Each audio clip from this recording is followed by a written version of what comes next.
एकाग्रतेची ढोबळ मनाने व्याख्या करायची झाली तर आपल्या इच्छेने कुठल्याही एका गोष्टीवर लक्ष केंद्रित करता येण्याचं कौशल्य म्हणजेच एकाग्रता.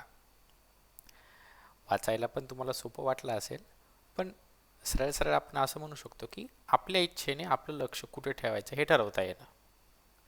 म्हणजे बघा आपण गुगलवर एखाद्या गोष्टीची माहिती शोधतोय. आता गुगलवर इतकी सारी माहिती अवेलेबल असताना आपल्याला हवी आहे तीच माहिती शोधणे आणि त्याच माहितीवर लक्ष केंद्रित करता येणे, हे झालं एकाग्रता कौशल्य. अगदी तसंच यूट्यूबवर अगदी खूप व्हिडिओज अवेलेबल असतात, पण त्या व्हिडिओजमधून तुम्हाला जो व्हिडिओ हवा आहे तोच व्हिडिओ सापडणं आणि तो व्हिडिओ पाहणं. मग तिथे तुम्हाला वेगवेगळे ॲड येतील, वेगवेगळे व्हिडिओज पण दिसतील, पण त्या सर्वांकडे दुर्लक्ष करून फक्त तुम्हाला ज्या व्हिडिओची माहिती हवी आहे त्याच व्हिडिओवर लक्ष केंद्रित करता येणं म्हणजेच एकाग्रता असणं.